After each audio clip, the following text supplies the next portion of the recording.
Hey everyone, welcome back to Licks of the Beast. I'm Nico, and this is going to be a celebratory look back at 40 years of Iron Maiden's Powerslave.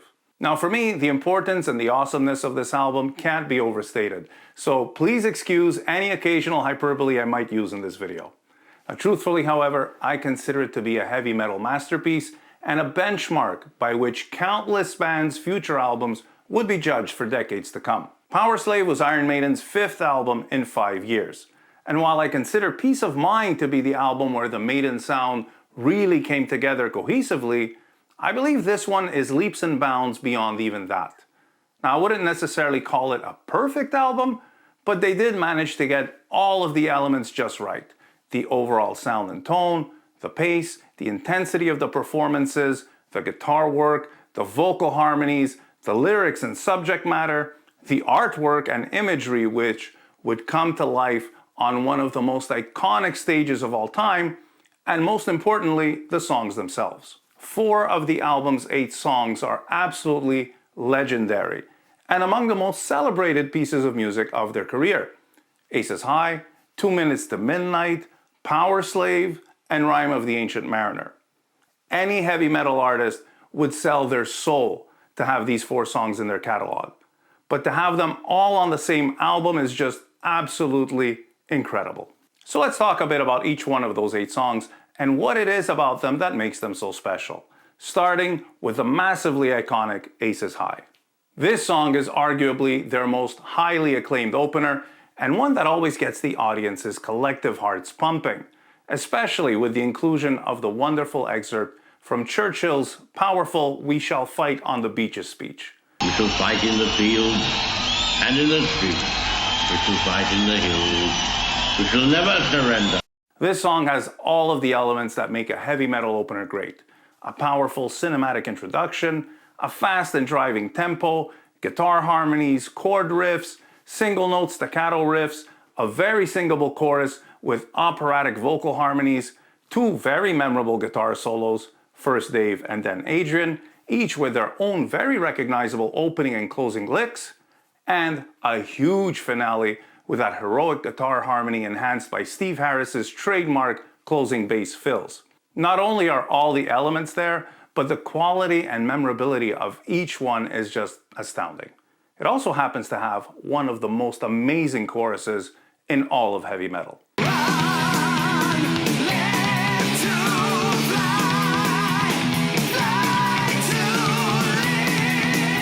2 Minutes to Midnight was the album's first single and the second one in the band's history to be composed mainly by Adrian Smith. The main riff is probably one of the biggest heavy metal cliches, and yet it's particularly distinctive. Now, there were hundreds of songs written in this period with a similar riff, but this one is instantly recognizable.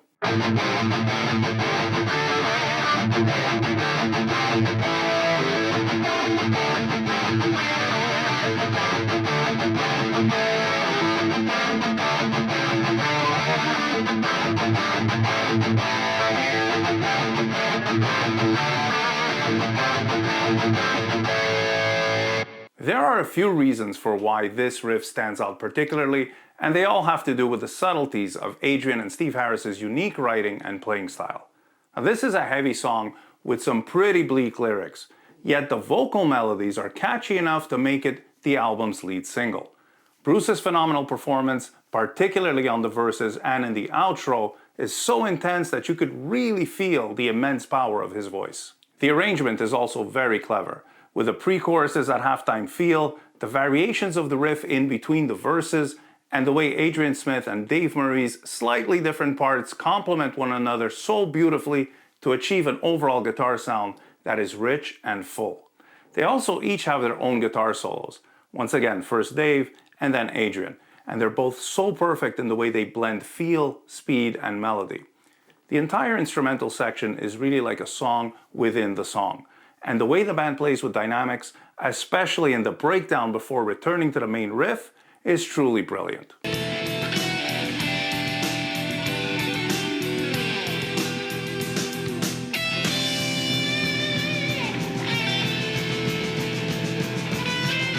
It's also worth mentioning that at the time the song was written, the doomsday clock the songs referred to had just moved from 4 minutes to midnight to 3 minutes.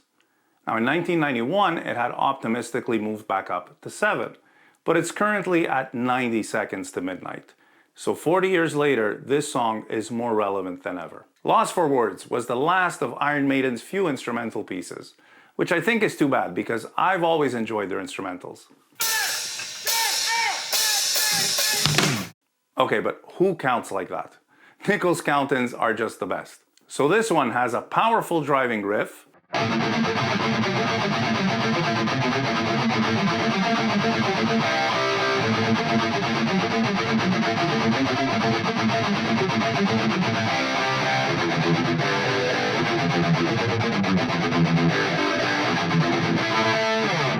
and a very catchy medieval-ish main theme.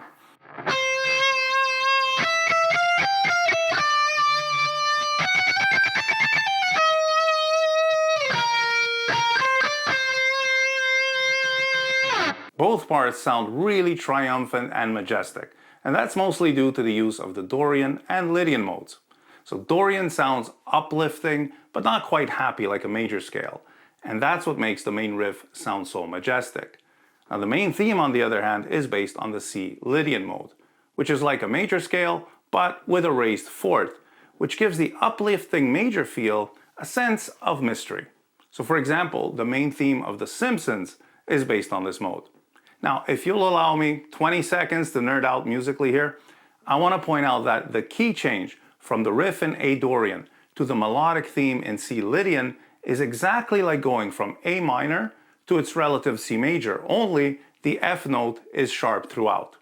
So I guess this is actually a modal piece in the key of G major. I would love to know what Steve Harris's thought process was for this one, because it's quite fascinating that someone without any musical training whatsoever would come up with this kind of thing. Which reinforces a point I made in a previous video about how when musicians of this caliber say that they don't know anything about music theory, that might be true in an academic sense, but they definitely have a highly developed working knowledge of it. Now this instrumental also features one of Adrian Smith's more underappreciated guitar solos. And if you've also overlooked this one, do yourself a favor and go listen to it after you're done watching this video because it's awesome and it features some really cool creative phrasing. We've made quite a few videos about the music of Powerslave on this channel, including covers, tutorials, and deep dives. So I'm going to link to those in the description and be sure to check them out at the end of this video. Flash of the Blade is one of 2 songs that Bruce Dickinson wrote on his own for this album, the other one being the title track. Now the main riff is sinister and intense enough for Italian horror filmmaker Dario Argento to have featured it in his movie Phenomena. And the verse riff, that borders on thrash metal with its chromatic chugging. The instrumental section in this piece is a real standout, even though it doesn't have any guitar solos. Instead, it has multiple interludes that feature brilliantly layered guitars, stunning melodic motifs, and classic Maiden-style harmonies. But beyond all that, this is just pure, fast-paced, heavy metal that is both powerful and catchy, with a chorus that only Iron Maiden and maybe a few power metal bands could make work. Up next is the Duellists. Now there are many things worth highlighting in this song. Firstly, Steve Harris's playing is next level craziness, especially in terms of stamina. It's almost all continuous triplets at approximately 160 beats per minute, playing single notes, arpeggios, and diatonic patterns. The dynamic pulse is truly impressive, and it's so enthralling as it just draws you right into the song almost like a trance. Bruce's smooth wailing is just wonderful to listen to, especially because the vocal melodies are so catchy and a little melancholic for a song that is rather aggressive musically and sonically. He does get a little more intense on the chorus, and it really is an impassioned vocal delivery. I also really like Nickel's drum beat on this song, as it's so powerful and tight, but at the same time it's loose and free, like he's jamming along within the confines of the song's structure. And this is what I think makes Iron Maiden's music feel so alive and energetic. The next thing worth mentioning is the 4-part guitar interlude after the second chorus. So 2 guitars start by playing a steady triplet pattern harmonized in thirds. Now you have one guitar, which I believe is Dave Murray, playing the lower melody, which goes like this.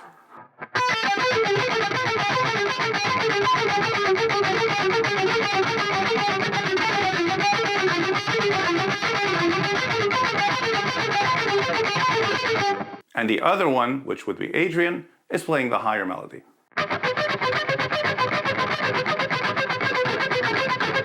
So this part acts as the canvas. Now after a few repeats of this pattern, they add a slower and more deliberate melody in a lower octave on top of that. And that one is also harmonized in thirds. And again, Dave plays the lower melody.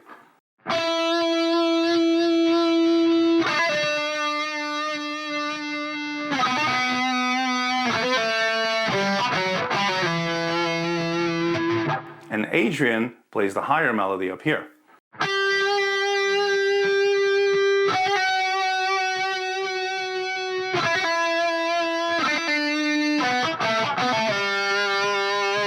Dave and Adrian each take their own very unique sounding solo, and each one is followed by a different two-guitar harmony. Now this structure gives the song a lot of forward momentum as it keeps building, and it feels like watching a story unfold. And this is an important element that sets Iron Maiden apart from the multitudes of heavy metal bands that were active in that period with varying levels of success. Iron Maiden seems to have somehow found the perfect balance between making albums that were deep and engrossing enough for discerning fans to truly latch onto, and keeping it approachable for the more casual listener. Before we continue, I'd like to take a quick minute to tell you about a few different ways that you could support the channel. If you're not already subscribed, the first thing you can do is hit the subscribe button and turn on notifications so that you always know when we put out a new video. Likes and comments are also greatly appreciated as they let YouTube know that you are engaging with this channel and that you want to keep seeing videos from Licks of the Beast on your homepage. I always include the list of gear used for each video, and some of those items will have links next to them. If you shop at Sweetwater, you can click one of those links first and I'll get a small commission from that purchase without it costing you anything extra. Finally, you can check out our website licksofthebeast.com, where you can buy some cool merch like this t-shirt with the names of all the guys in Iron Maiden, or this one with the Licks of the Beast logo. You can also download tabs for the tutorial so that you can follow along and book a virtual guitar lesson with me. Your support is so important to the growth and sustainability of the channel. Most of these actions won't cost you anything at all, and of course, they are all hugely appreciated. Now, let's get back to the video. That takes us to the side 2 opener, Back in the Village. Now this is a seriously intense guitar song. It's played at a high rate of speed, roughly 260 beats per minute, and the pace is just relentless. It also requires a lot of precision to play as the articulation of the riffs is quite intricate with fast alternate picking, pull-offs and hammer-ons, sometimes pulling off the open strings, so this one can easily sound messy if one isn't careful about precision and muting.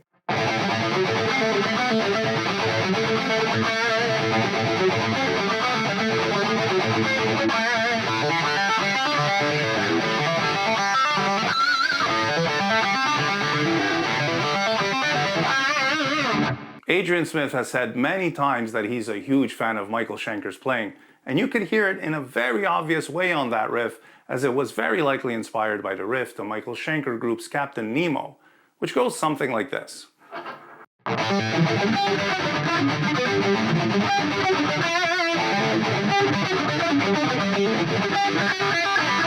Nico's bouncy but tight drum beat gives the song a raw, almost punk rock energy, and Steve Harris's bass fills keep the listener on edge for the entire duration of the song. Of course, no discussion about this song would be complete without mentioning Bruce's insane vocals. His delivery is wonderfully energetic, and those screams at the end of the second and third pre-choruses are enough to make your hair stand on end. The title track, Powerslave, begins with a thumping heartbeat over intense breathing that sounds like you're in an Indiana Jones movie. And if you've had the good fortune to see Iron Maiden play this song live, you know how impactful this intro can be. The thumping heartbeat leads to a long scream that turns to snarling laughter, and Nico McBrain's awesome drum roll leads to the powerful and menacing main riff, which immediately puts you in kind of a cinematic depiction of ancient Egypt.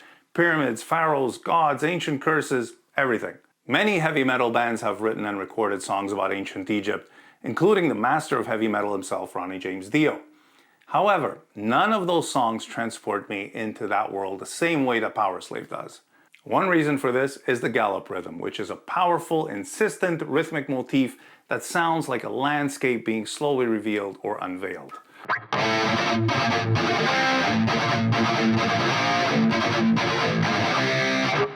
Now the tail of the riff, based on the Phrygian dominant mode, also known as the gypsy scale, gives it that almost cartoonish Egyptian sound that is just campy enough to make it cool and fun without taking away any of the power and intensity of the song's lyrics and theme. The chorus is one of those things that Iron Maiden will occasionally do where the lyrics don't rhyme at all. And in this case, the lines all have a different amount of syllables. And yet for some reason, it sounds absolutely amazing. After the second chorus, the song slows down and moves to the key of B minor. Dave Murray takes a first solo over a very dreamy rhythm section. Adrian Smith plays a simple arpeggiated pattern, and Steve Harris is outlining the chords with a dynamic, melodic bass line that's almost a solo of its own. Many consider this to be Dave's finest guitar solo. And while I don't know if that's objectively the case, and I really don't care about ranking solos in that way, it truly is an incredibly beautiful and highly emotional solo. What comes next is just as magical. Adrian and Dave each play a guitar solo separated by a wonderful interlude that features a guitar melody harmonized in thirds, while the bass plays a very rhythmic and melodic accompaniment that is like a busier variation of the rhythm guitar part behind the solos. The overall effect is powerful and highly evocative. If the band had reached a new level of complexity and compositional brilliance with the previous albums Closer to Tame a Land, their fourth epic would be the stuff of legends, and I don't believe this statement to be in any way hyperbolic. Rime of the Ancient Mariner is still widely considered by fans worldwide to be one of the most memorable 14 minutes of music ever to be recorded by a heavy metal band. Based on Samuel Taylor Coleridge's epic poem of the same name, this opus takes us through the ancient mariner's adventures at sea and makes us feel as mesmerized as the wedding guest he's speaking to in the story, from the first bar to the last fermata. The song starts suddenly into the iconic Iron Maiden gallop rhythm, which this time around is used to conjure up the feeling of being at sea and navigating rolling waves. This one doesn't follow a traditional verse, chorus, instrumental section, chorus structure. It really just keeps building and developing rhythmically and melodically. This one is probably my favorite song of the album. I think the performance on the Live After Death home video might have had something to do with that, as it really brought the song to life in a very big way. I'd be curious to know what is everyone's favorite song from Powerslave, and if Live After Death had any influence on that. So please do share your thoughts in the comments. Steve Harris and Nickel McBrain are absolutely on fire on this track. Nickel's drum parts have a musicality to them that goes beyond just a great beat or bouncy groove. Now you can listen to a section of the isolated drum track and know exactly which part of the song it is. And let me just say that the gallop on a single bass drum during the verses is absolutely insane.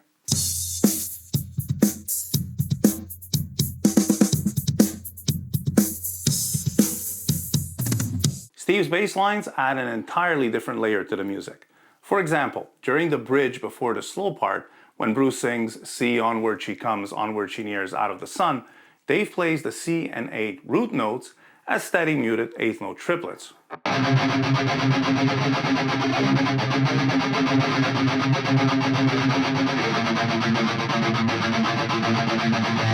While Adrian plays suspended chords that ring out underneath.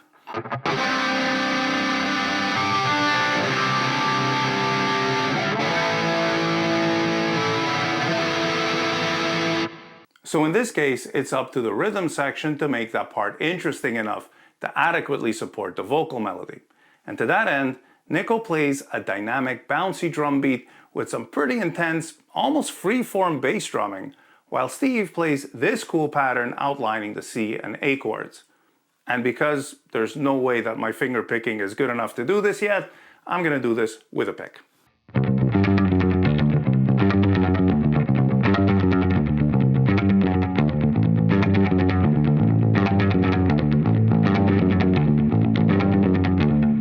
That bass line would be used again in the opening track of the next album, this time in the form of a guitar melody.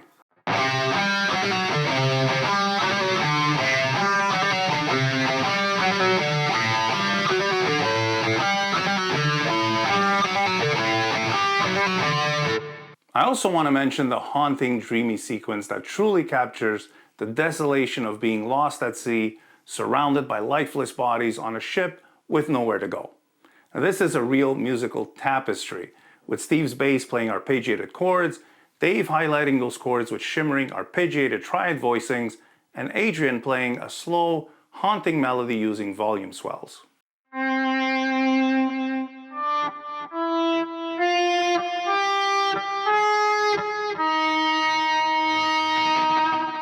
The sounds of a creaking wooden ship and a narration of a passage from Coleridge's original poem make for a highly cinematic listening experience. If you listen to the song with lyrics in hand and no distractions, you're going to have a movie playing in your head. When the song picks up again, there are still 5 minutes of pure awesomeness to go, with multiple guitar harmonies, a question and answer staccato part, and 2 stellar guitar solos by Adrian Smith and Dave Murray that complement one another impeccably. The feeling we're left with at the end of the song is the desire to play the album again. It's like a fun adventure that you can't wait to live again as soon as it's over, and I don't think anyone can ask for more from a heavy metal album. Thank you all so much for watching, and stay tuned for more licks of the beast.